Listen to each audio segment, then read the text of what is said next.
A good tip for carrying out any upgrade is when you've unpacked your car, do keep the little plastic stand that it was fixed to its packaging on, because it's very handy to use as a stand, so at least you can run the wheels. First thing we need to do is remove the body pins, and these can just be pushed from one side and they'll come out. They are handed, so it is a good idea just to remember where they went when you come to put it back together. If I just zoom in, I'll try and show you on, so I'd always recommend your thumb on one side, finger on the other, just push so that it comes off and then lift the pin away. The body then should just lift off its mountings and the aerial will then come through the body. Now this kit's got one of our LED sets in, so that just needs unplugging. First we need to remove the rear pod, which is actually very straightforward. I'd always recommend disconnecting the motor at this point. You'll see there are just some small connectors. They should just pull apart like that. Now we need to just slacken off the shock. I just take a couple of turns off the front screw and then just remove completely. You'll find when you remove that there will be an O-ring on the screw, and underneath the shock you'll find there'll be a small plastic insert. So just put those to one side. Remove your aerial tube because you don't want to bend or damage it. If we just put the car on its side now, you can see on the bottom that there are two screws here, and depending on the length of your car they will be in any of these series of holes. This is obviously quite a long wheelbase, they're in the rear ones. This is the FXX Ferrari. What we need to do is slacken those screws off. There are two of them.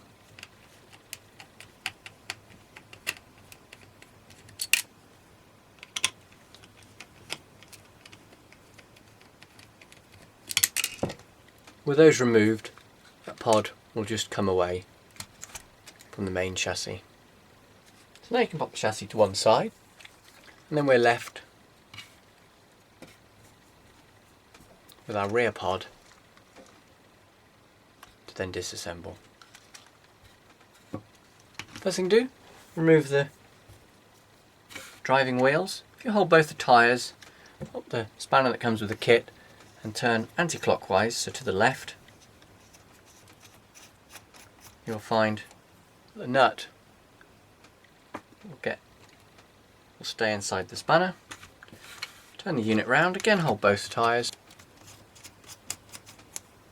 and remove the nut. They can now go to one side. These wheels will then pull off. One side on the near side you'll find there'll be a small end cap. On the other side there won't. Now we need to disassemble this pod to access the motor. So the first thing we need to do is remove the differential cover. Just stand the motor up on its side.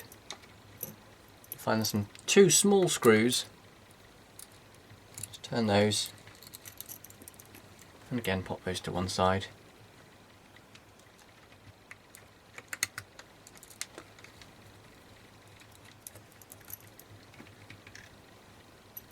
This cover, just ease it off the back end, that'll lift free.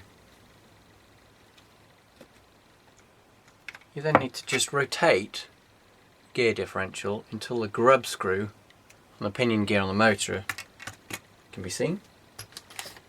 And with a 1.5mm X wrench, just undo that to the left anti-clockwise and that'll come free. The gear diff will then just lift off, put to one side. We now need to slacken off these three screws here, just slightly smaller than most.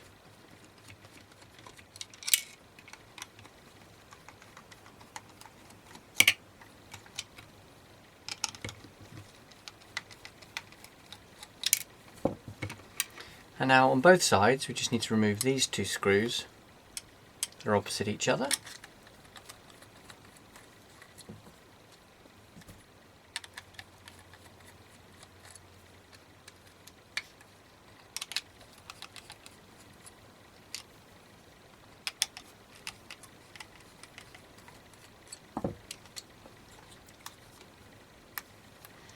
and then the two on the side without the gear diff.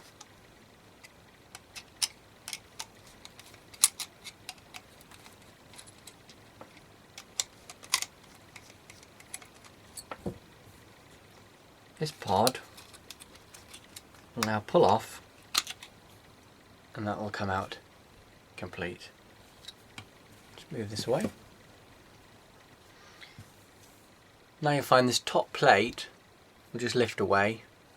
Just check this orientation, because when we put it back we'll want this little notch for the motor wires to go through.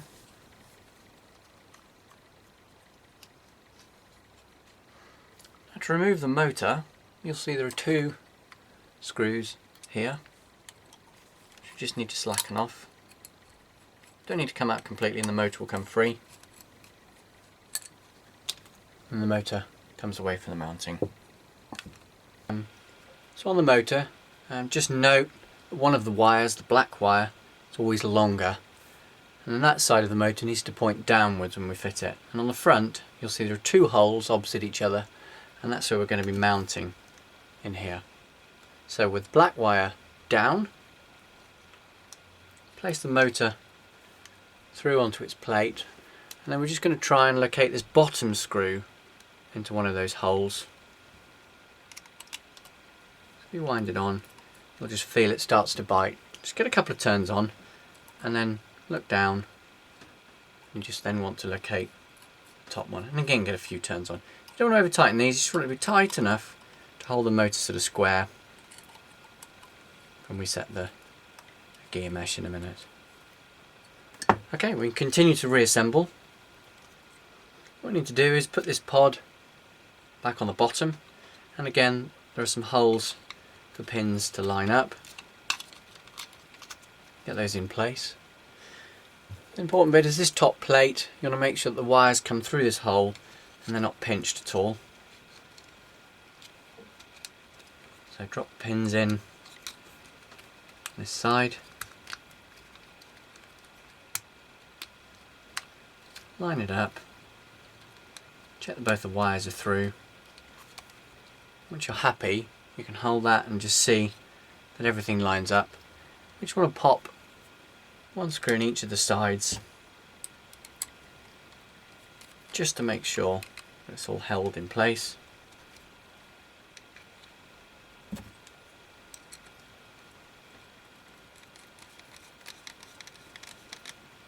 At this point, that should all then stay together, and you can go through and add the remainder of the screws through into the bottom, which were the smaller ones if you remember we've got here, and then the screws into the side. So if I go ahead and do that off camera and come back, now we're in a position to set the gear mesh for the motor. So bring your stand back. We need to just put the differential on, make sure that it's sat down. Now we need to put the pinion gear on the motor. Do just note the standard motors, I'm not sure if you can see that, has got a flat spot on, and that's where the grub screw needs to locate. However, the uprated motor hasn't. So what we need to do, just make top of the pinion gear flush with the motor, just tighten that grub screw down. Now we need to just make sure that those two gears aren't too tight. So at this point I just slacken off very fractionally the two mounting screws. I'm going to use a piece of paper, just ordinary paper, to put it through those gears and turn the mesh, and it'll pull the paper through. And can you see that just crinkles the paper? By doing that, we're going to set the distance, and we're then in a position to just tighten down both of those screws.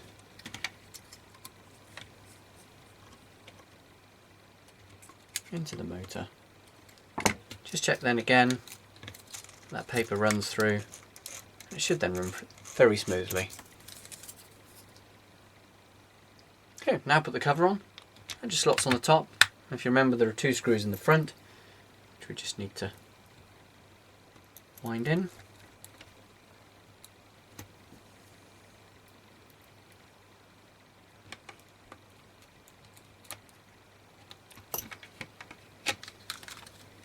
We're ready to attach the two driving wheels.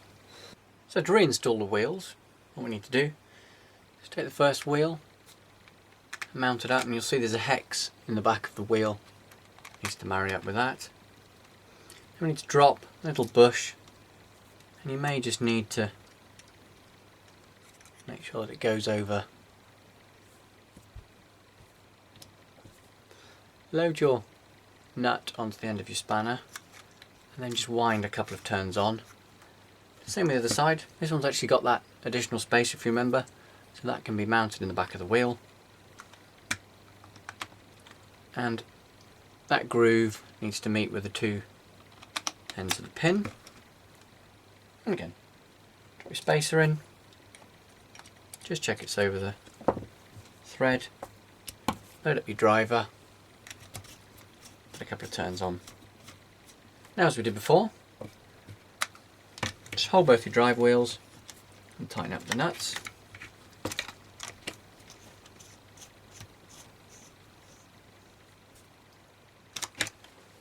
Like that. We're now ready to put the chassis and the pod back together. So to put the pod back into the chassis, start with the chassis upside down.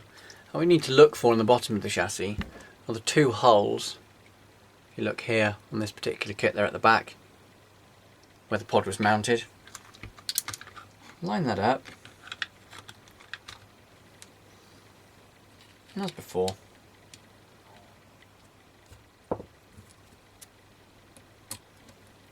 little back turn, drop in and then tighten those up.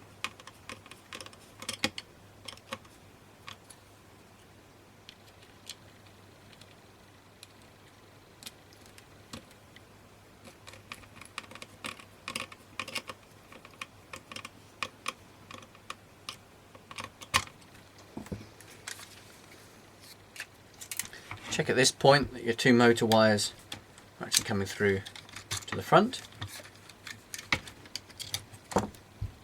And we then just need to mount up the rear shock. If you make the pod hang off the back of your work stand, you'll find this much easier. I'll just zoom in to show you closer. This spacer needs to drop down that section, and you'll see there's a recess that it'll sit in like that. Then you want to just lift that pod up so that the loop of the shock goes on, and remember that this screw had a O-ring on. It goes in the front. Again, you can now slide that on the stand.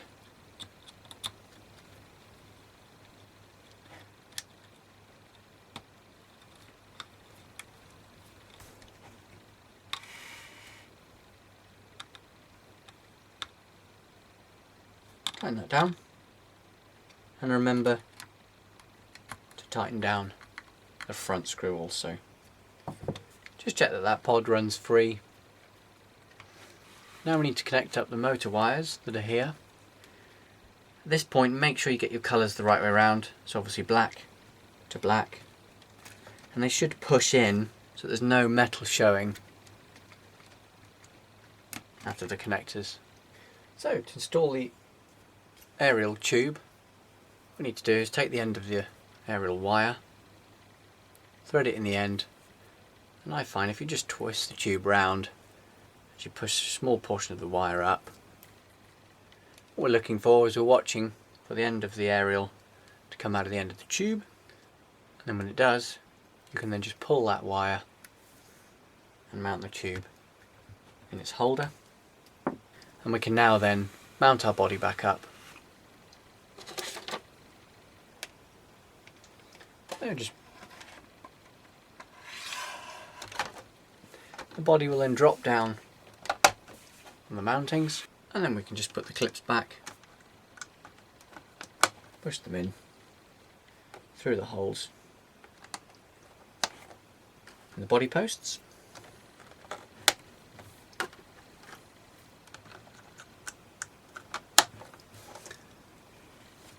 And then we're ready to go outside for testing. I hope this helps anybody with the upgrades. If you've got any questions, comments or anything, and please do rate the video. Thanks for watching.